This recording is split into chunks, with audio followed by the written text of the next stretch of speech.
Halo teman-teman, Assalamualaikum warahmatullahi wabarakatuh. Nah, kembali lagi bersama saya Febrion Tri Intano. Channel kita ini Rantiang Ame God Farm. Nah, kali ini teman-teman kita akan membahas tentang breeding ternak kambing. Bagaimana irama menghasilkan ternak kambing. Setiap bulannya harus ada kelahiran, setiap bulannya ada perkawinan, supaya peternakan kita ini terus bergairah dan supaya populasi kita tetap terjaga, bahkan bisa untuk meningkatkan populasi. Dari sinilah itu mendapatkan cash flow atau perputaran keuangan dari penjualan kambing yang mereka produksi. Saya rasa video ini sangat bermanfaat bagi kita semua. Yuk teman-teman semua, kita simak video breeding ternak kambing.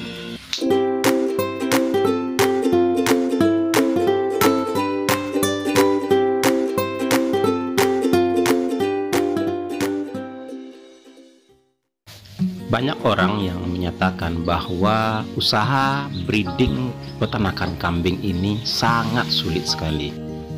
Tapi tak sedikit juga yang mengatakan bahwa berusaha di bidang breeding peternakan kambing ini sangat menyenangkan. Hal itu tentu tergantung bagi teman-teman semua ke arah mana usaha peternakan ini kan teman-teman bawa. Nah, kita lebih fokus ke produksi susu dan breeding.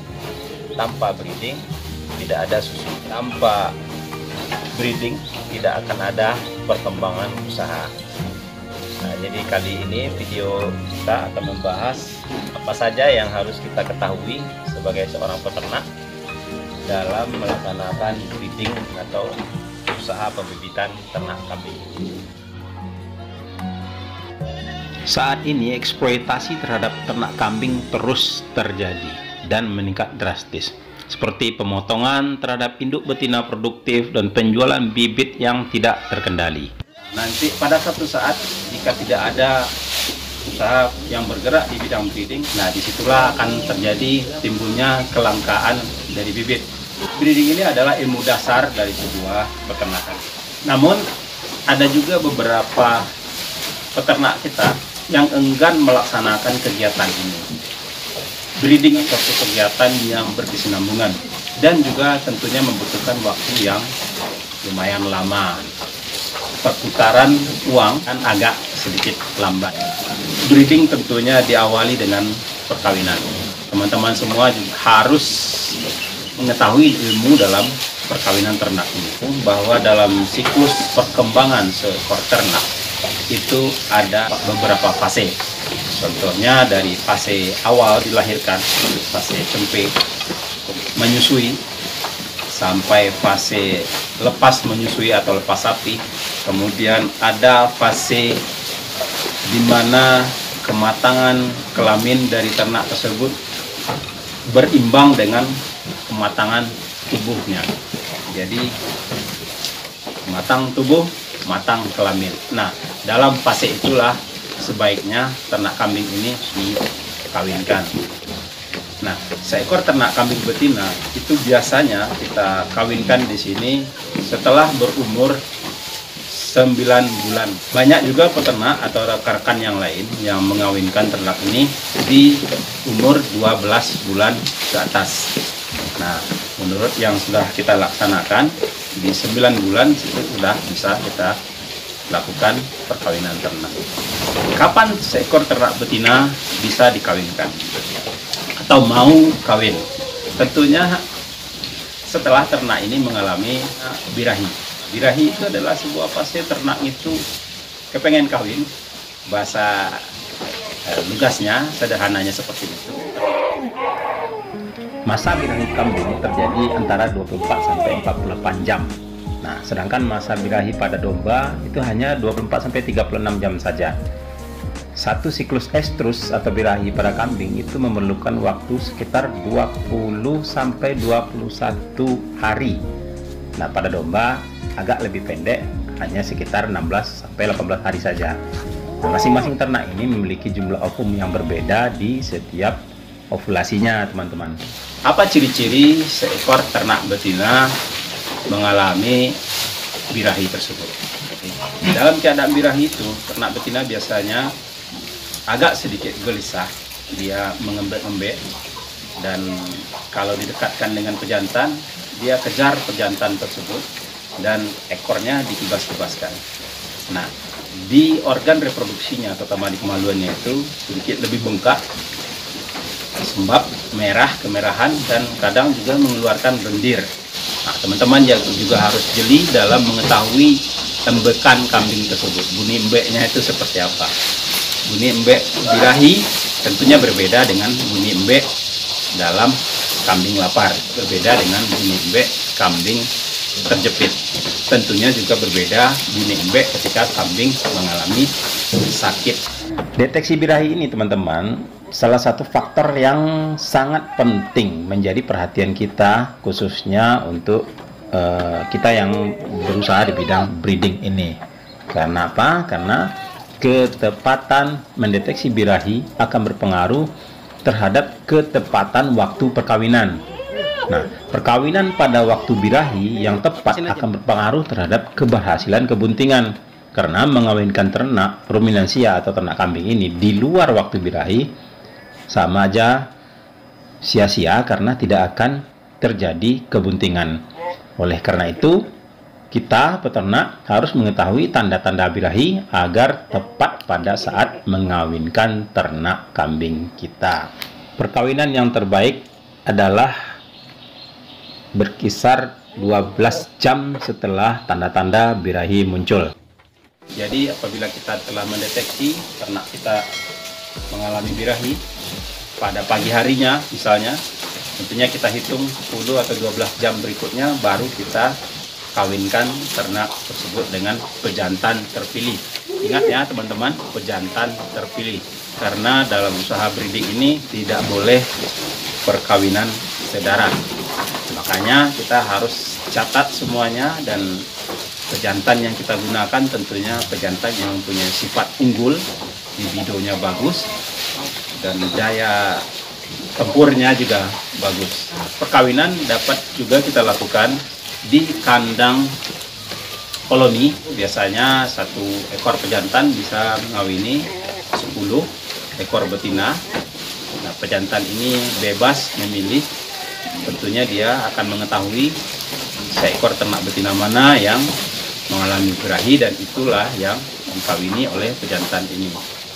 Nah, birahi ini muncul kadang-kadang juga ada faktor dari bau-bau dan bunyi-bunyi dari pejantan. Kadang-kadang ada namanya silent birahi. Ternak ini diam saja tanpa mengembek, tanpa menaiki pejantan, tanpa ribut, padahal ternak ini mengalami birahi. Jadi kita juga harus banyak-banyak belajar dari proses ini. Nah, setelah perkawinan terjadi, tentunya kita mengharapkan kambing ini bunting ya. Tanda-tanda seekor ternak kambing bunting pada fase awal adalah ternak tersebut pada bulan berikutnya, antara 18-21 hari berikutnya, tidak mengalami tanda-tanda kejadian birahi lagi. Nah, ini diasumsikan ternak ini sudah mengalami kebuntingan. Untuk ternak yang sudah bunting, kita harus pisahkan ternak ini dari pejantan dan ternak lainnya. Takutnya dalam kebuntingan muda, apabila terjadi tumburan ditanduk oleh ternak lainnya, maka tentunya akan terjadi keguguran, dan ini kan tidak kita harapkan. Kita pisahkan dalam kandang satu persatu. Yang terpenting juga, berikan ternak betina ini yang lagi bunting ini pakan yang betul-betul baik dan berkualitas. Dalam periode ini, ternak ini membutuhkan sumber gizi yang lebih banyak, bukan hanya untuk dirinya sendiri, tapi juga untuk perkembangan fetus atau janin yang berada di dalam tubuhnya. Kebuntingan lamanya sekitar 150 hari, antara 145 sampai 155 hari. Setelah 150 hari lebih kurang, maka sudah saatnya kita bersiap untuk menyambut kedatangan atau kelahiran bayi-bayi kambing atau cempe. Nah, yang kita harapkan adalah tentu kelahiran normal ya, dengan kelahiran yang tanpa bantuan. tapi juga ada kasus beberapa juga yang mengalami kesulitan dalam melahirkan atau distopia. Nah, untuk tips dan triks dalam menangani kelahiran ternak kambing, teman-teman juga bisa menyimak video kami yang direkomendasikan ini. Jadi saya tidak bahas di sini masalah kelahiran lagi karena sudah ada di video kami sebelumnya. Untuk mendapatkan kelahiran cempe atau anak kambing yang kontinu terus-menerus, total populasi kita yang ada kita bagi antara bunting, kawin, dan melahirkan. Misalnya untuk memproduksi kambing atau anakan kambing sebanyak 50 ekor misalnya per bulan. Tentunya teman-teman harus mengawinkan ternak kambing ini minimal 30 ekor dalam satu periode perkawinan itu. 30 ekor indukan nantinya akan hasil kawin bunting, dan kalau rataan kayak kelahiran misalnya 2 ekor per induk, berarti anak yang dihasilkan dalam fase periode itu menjadi 60 ekor. Dan kalau dikurangi dengan angka kegagalan dan juga angka kematian cempe, tentunya kisaran sekitar 50 ekor. Nah, seperti itu. Jadi kita harus pintar-pintar mengatur perkawinan ternak kambing ini dalam bulan ke bulannya, setiap bulannya. Pada keadaan normal, biasanya seekor induk kambing akan mengalami birahi lagi 2 bulan setelah melahirkan. Nah, tapi kadang-kadang juga ada birahi tersebut mengalami keterlambatan. Nah, ini tentunya juga harus menjadi perhatian kita. Pemberian pakan dan nutrisi yang baik, yang bagus dan sesuai dengan kebutuhan ternak akan mempercepat datangnya proses birahi ini setelah induk-induk kambing itu melahirkan.